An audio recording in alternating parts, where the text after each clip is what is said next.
8 pontos de vantagem para o segundo colocado Manchester City. Quantas vezes Jürgen Klopp conseguiu colocar o Liverpool tão à frente de Pep Guardiola assim? Eu diria que 1, 2 vezes no máximo. O Slot já está conseguindo na primeira temporada. 9 pontos à frente de Arsenal, Chelsea, Brighton. E aí depois vem o restante, cara. 9 pontos à frente do quinto colocado, do primeiro fora do G4, portanto. Assim segue o inoxidável, não enferruja, Liverpool de Arne Slot. Cara, não importa se joga bem ou não, a minha sensação é que esse Liverpool, até aqui pelo menos, ele finalmente volta a alcançar uma característica do Salah.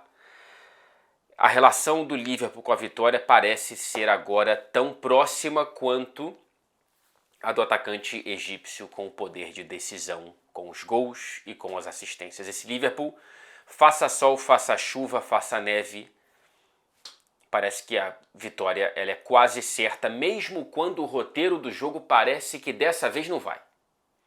Dessa vez foi. Mesmo com o Liverpool não jogando tão bem, defendendo bem aquém do que vinha defendendo até aqui, né? Basta dizer que foram 2 gols sofridos em uma partida quando eram 6 em 11 rodadas anteriores.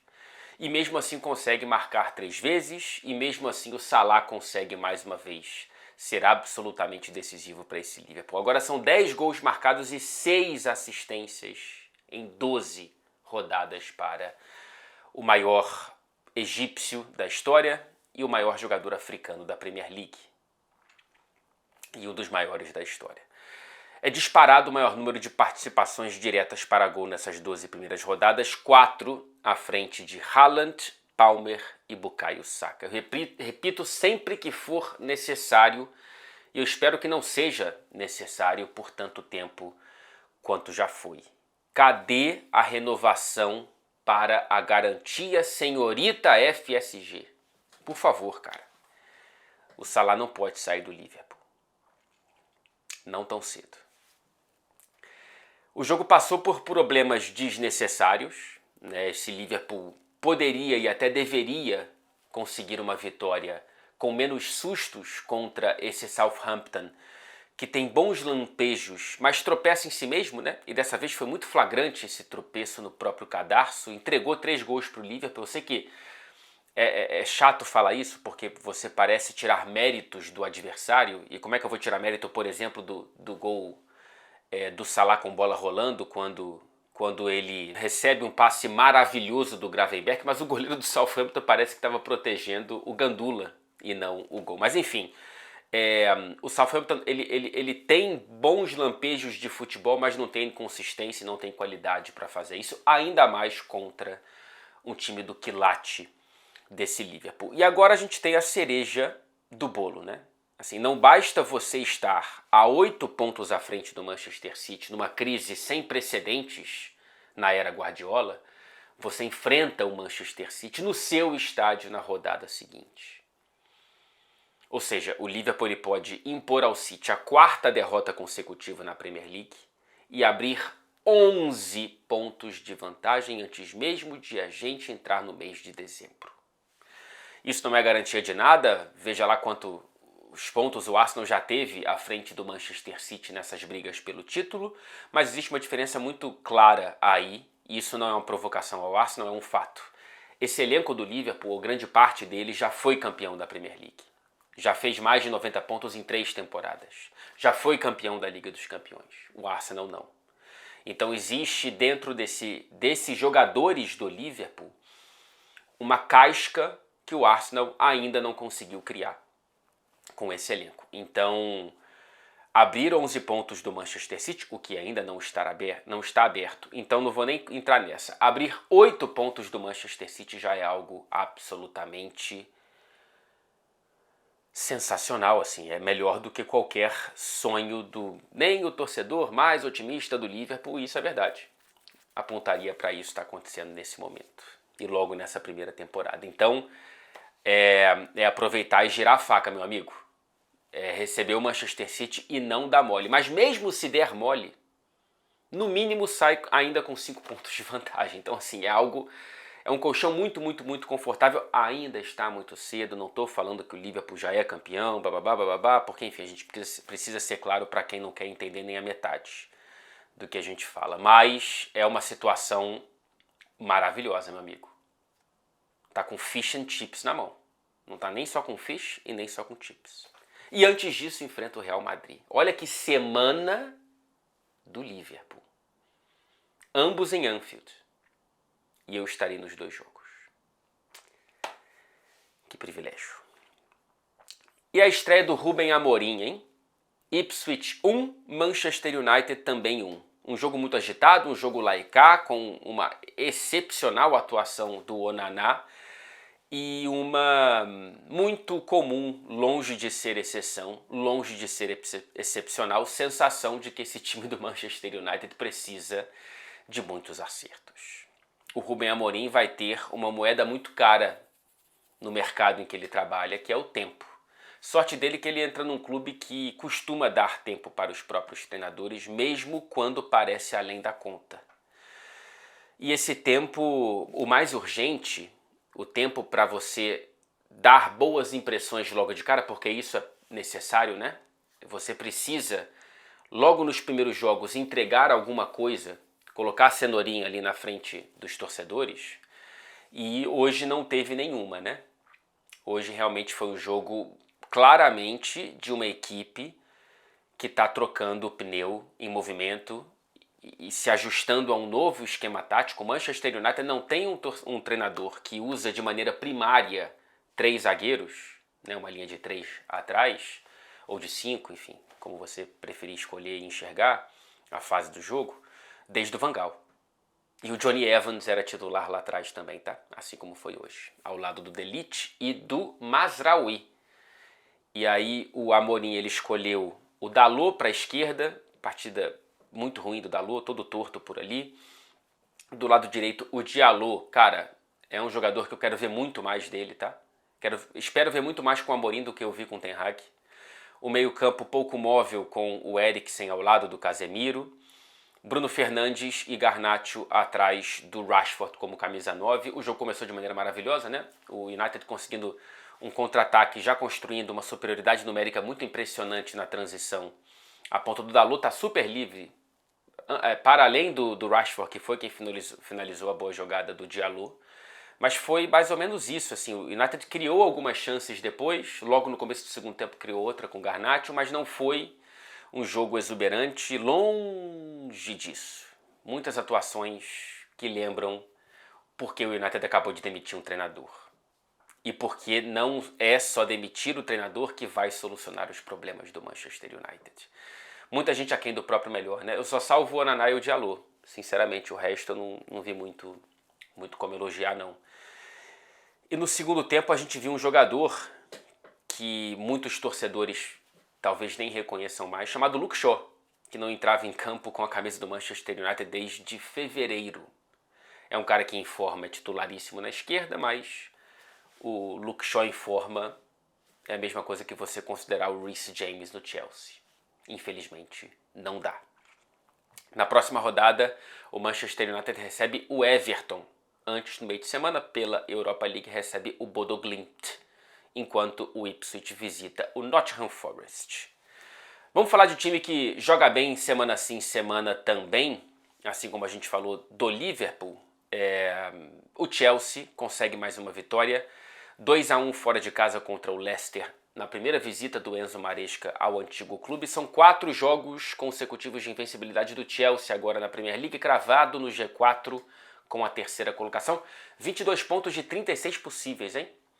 É o melhor início do Chelsea nessas 12 primeiras rodadas da Premier League desde 21-22, quando fez 29 de 36 com o Thomas Tuchel. Terminou como terceiro colocado, inclusive, naquela temporada. Na passada tinha feito 16 e na anterior 21. É uma atuação melhor do que o placar, tá? Inclusive o Maresca estava um pouco bravo com isso, como que o time nos momentos de ampla superioridade chegou a bater 82% de posse de bola na primeira meia hora de jogo e criando oportunidades, não era uma posse de bola estéril. O Chelsea não conseguiu transformar isso em gols e acabou vencendo por uma diferença mínima por ali. Teve até um lance cômico, né? Tragicômico para o Chelsea e cômico para quem é neutro, do Palmer com o Madueke. O Palmer finalizando e o Madueke, enfim, tentou pular, não conseguiu e a bola foi para fora. Eu gostei do Maresca voltar a apostar na dupla Caicedo e Enzo Fernandes no meio-campo, viu? Não só pela assistência e pelo gol do Enzo, aliás, 5 assistências do argentino nos últimos 5 jogos com a camisa do Chelsea, também deu assistência com a camisa da Argentina agora há pouco. Mas ele, sem nenhuma dúvida, é um jogador mais ofensivo do que o Lavia, né? Inclusive o Maresca diz que quer ver mais o Enzo entrando na área. Mas eu tenho a sensação de que contra times do primeiro escalão, o Maresca ainda vai apostar na dupla Caicedo e Romeu Lavia, porque acho que ele sente que essa proteção é mais necessária. Porém, em jogos em que o Chelsea precisa cumprir uma obrigação de vitória, precisa cumprir uma obrigação de criação de oportunidades, eu não vejo por que não dar mais minutos para o Enzo Fernandes. Ele realmente não vinha jogando bem, o banco não veio por acaso, mas se ele entender o recado e se ele conseguir encaixar nesse time, é um jogador que você precisa aproveitar porque ele tem um ótimo talento, realmente pode ajudar muito esse Chelsea. E mais um gol do Nicolas Jackson, da piada de uma temporada em que ele terminou com 17 gols. E eu entendo que ele foi piada pelos gols perdidos, não pelos gols marcados, mas foi uma temporada de estreia na Premier League. Depois de custar 30 milhões, tá? Que é um valor pequeno perante esse império de grana investido pelo Chelsea, acho que foi suave, tá? A primeira temporada do Jackson, e a segunda começa muito melhor. 7 gols em 12 rodadas, portanto já está na metade do caminho da marca de gols que ele marcou na última Premier League. Foram 17 na temporada, 14 na última Premier. Ainda tem muito a evoluir, tem vários problemas, mas ele ainda tem 23 anos, cara. O Nicolas Jackson é um bom jogador e eu acho que ele pode vir a ser um muito bom jogador. E eu gosto dele. Acho ele um atacante com valências interessantes, uma verticalidade muito boa. Ele está melhorando na finalização. O gol ele finalizou, mas ele criou aquela jogada, né, o passe do Enzo Fernandes, mas quem insiste na jogada e atrapalha o zagueiro, já atrapalhado faz do Leicester, é o próprio Jackson. Então, enfim, eu fico feliz quando vejo o Jackson feliz. E o João Félix foi titular pela primeira vez nesta Premier League, tá? O Pedro Neto teve um problema físico com a seleção de Portugal e ele foi bem ali pela esquerda e o Madueke pela direita com, claro, o Jackson no centro. E mais um jogo do Nkunku saindo do banco de reservas. Já é noticiada uma insatisfação do atacante francês com o fato de que ele geralmente sai do banco e marca, mas ele segue saindo do banco. Ele não assume uma posição como titular, especialmente na Premier League. E eu queria apontar para um erro grave da arbitragem nesse jogo, que foi a não expulsão do NDD do Leicester. Poderia ter machucado feio o Palmer, mas não só por isso. Uma entrada muito imprudente, violenta, e que se não foi expulso pelo árbitro de campo, deveria ter sido expulso pelo VAR, e não foi por nenhum dos dois. No dia seguinte a essa derrota, estranhamente tivemos o anúncio da segunda demissão dessa Premier League, a demissão de Steve Cooper. 5 meses apenas de trabalho, tá? Ele saiu do Forest na temporada passada, demitido, para a chegada do Nuno Espírito Santo, assumiu o Leicester depois de ascender para a Premier League com o Enzo Maresca e durou muito pouco tempo, né? Apenas 12 rodadas. Fala-se em Graham Potter e Ruud van Nistelrooy. Seria interessante. Na próxima rodada o Chelsea recebe o Aston Villa, hein? Antes visita o alemão Heidenheim pela Conference League. O Chelsea está fazendo aí um favor para o vocabulário dos amantes do futebol que não jogam mais Football Manager ou Championship Manager porque não tem tempo como eu. Não conheço esses clubes da Conference. E o Leicester visita o Brentford. Não sei se com treinador interino ou se já vai conseguir contratar alguém logo nessa primeira semana sem o Steve Cooper. Arsenal 3, Nottingham Forest 0. Parece uma vitória protocolar, mas não é. Não só pelo bom começo de temporada do Nottingham Forest, mas pelo Arsenal voltar a vencer desde o começo de outubro, né? Na Premier League eram 4 jogos sem vitória e agora consegue com uma atuação contundente, com jeitinho de Arsenal, enfim, bem-vindo de volta a Arsenal, especialmente no primeiro tempo. E isso cai muito na conta do Odegaard, que faz do Saka ainda melhor. Essa relação mágica, quase telepática deles é algo muito bonito de se ver. E aí, enfim, quando não tem um ou quando não tem outro, fica aquela história de dependência. E de fato você precisa se livrar no máximo das dependências que você tem como time de futebol. Mas cara, quando você tem jogadores mágicos como esses, é difícil você não criar uma relação de dependência. E a volta do Odegaard é o óleo do motor ali, né, cara? Assim, ele faz tudo fluir muito melhor. É um jogador que encaixa todas as peças que foram se desencaixando nesses 12 jogos de ausência do norueguês, cara. É muito, muito bom ver o Arsenal voltando a jogar como o Arsenal e voltando a criar volume de jogo, chances com bola rolando, né? E não depender apenas de escanteios. É muito pouco para um time com esse elenco que tem o Arsenal. Gostei de ver o Timber na direita e o Calafiori na esquerda. Talvez seja a melhor dupla de laterais nesse momento. Infelizmente o Ben White vai ficar machucado por um tempinho.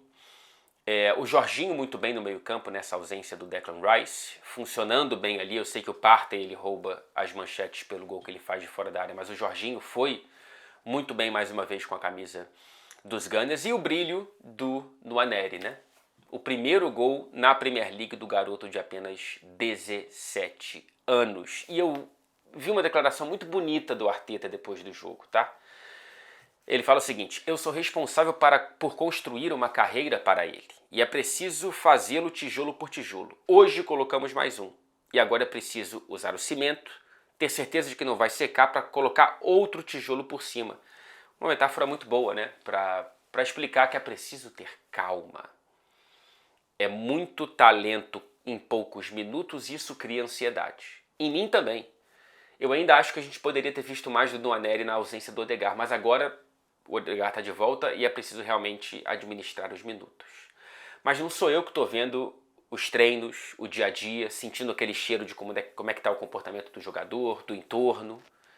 Enfim, o futebol é muito mais complexo do que você ver a bola bem tratada no pé e achar que aquilo deve se refletir em mais minutos. Às vezes é só isso mesmo, mas às vezes não é. Então talvez o Arteta esteja certo e essa declaração é de quem não tá com o nariz torcido pro moleque. Pelo contrário, é de quem tem cuidado.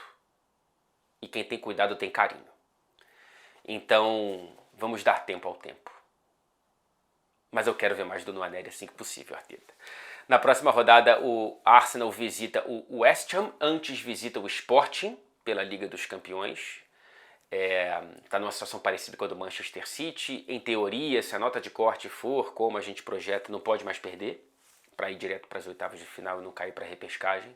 Enfim, já falei muito de Champions num vídeo recente aqui no canal. Se você não viu, por favor, veja. Está nos vídeos recentes aqui. Eu não vou lembrar de colocar aqui na tela, infelizmente eu sou desorganizado. E como eu já falei, o Forest recebe o Ipswich Town. Eu queria fechar o vídeo de hoje falando de dois jogadores que precisam estar na conversa de seleção brasileira, na minha humilde opinião, que são João Pedro, do Brighton, e Matheus Cunha, do Wolverhampton. E eu sei que vai ter muita gente torcendo o nariz, porque, quando é que o Brighton briga por título? Quando é que o Wolverhampton briga por título? E eu entendo que é importante você ter jogadores na seleção brasileira acostumados a brigar por coisa grande, mas eu não acho que isso nos dê o direito de fechar os olhos para grandes temporadas, grandes atuações de jogadores que não estão no topo da pirâmide. O João Pedro, ele acaba de ser decisivo mais uma vez, em mais uma vitória do Brighton fora de casa contra o Bournemouth, 2-1. Ele fez um gol e deu uma assistência, foi um gol de camisa 9 e uma assistência de camisa 10. Que passe lindo dele pro Mitoma, se você não viu, por favor, veja. Primeira titularidade do João Pedro desde a lesão. São 4 gols nessa Premier League e está próximo dos 9 que ele marcou na temporada passada, que terminou com 20, tá? Somando Copa da Inglaterra e Europa League. Seleção é algo natural para o João Pedro. Acho que ele já estaria na lista do Dorival, não fosse a lesão. Então, o problema é que agora não tem mais data FIFA tão cedo, né?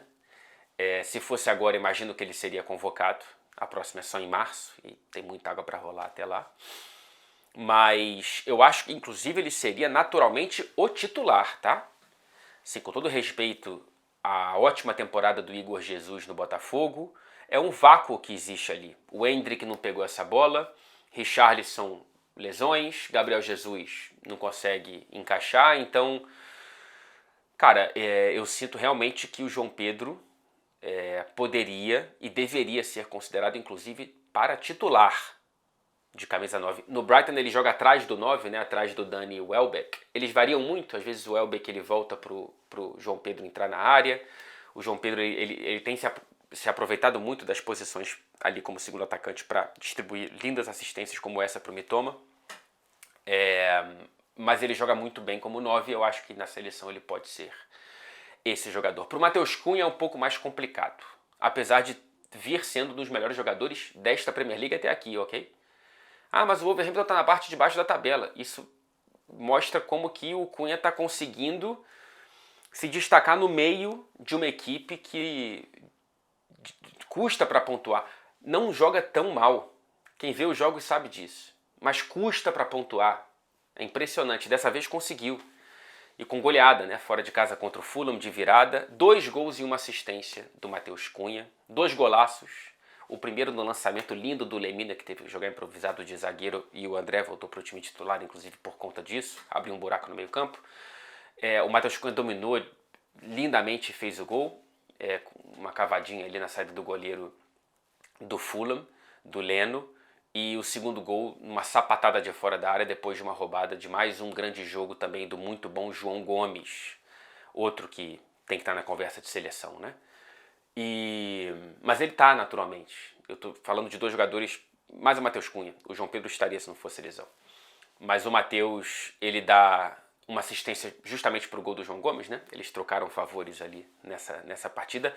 São 12 jogos nesta Premier League com 7 gols e 3 assistências. 10 participações diretas para gol, portanto, atrás apenas dos gigantes Salah, Haaland, Saka, Palmer. É o único jogador fora do Big Six nessa conversa aqui, tá? Então é muito sério o que está fazendo o Matheus Cunha nessa temporada. É estranho, porque quando ele era convocado ele não estava tão bem no clube. E agora que ele está muito bem no clube, ele não é convocado. É um dos melhores jogadores da Premier League nesta temporada. Eu repito, eu entendo que a campanha do Wolverhampton diminui o barulho, mas não deveria anular, silenciar o barulho do que vem fazendo o Matheus Cunha. Ainda tem 25 anos. Imagino que seja natural que isso que ele vem fazendo, se houver uma consistência ao longo dessa temporada, atraia olhares para que ele volte para prateleiras mais altas do futebol, como esteve há pouco tempo no Atlético de Madrid. A questão da seleção é que eu não sei se a posição do Matheus Cunha existe, né? Quer dizer, não sei, não existe na seleção do Dorival, que é de segundo atacante. Ele joga muito bem por ali, flutuando principalmente para o lado esquerdo, já congestionado da seleção brasileira. Então eu vejo como possibilidade só no lugar do Paquetá. E eu não sei se daria certo, mas eu queria que pelo menos o Dorival visse isso, né? Porque o próprio Paquetá não está merecendo nem ser convocado, né?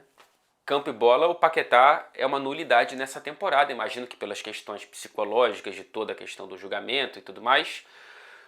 Só que, cara, não há tempo a perder. Até março tem muita água para rolar, mas eu não queria deixar de passar aqui esse vídeo depois de uma atuação brilhante, das melhores que o Matheus Cunha já teve aqui na Premier League, sem falar disso, porque é um jogador que está jogando sim no nível da seleção brasileira. Até o próximo vídeo, que provavelmente será depois de Manchester City e Feyenoord. Vamos ver como é que vai ser esse jogo. E claro, depois de Liverpool e Real Madrid. Vai ser demais.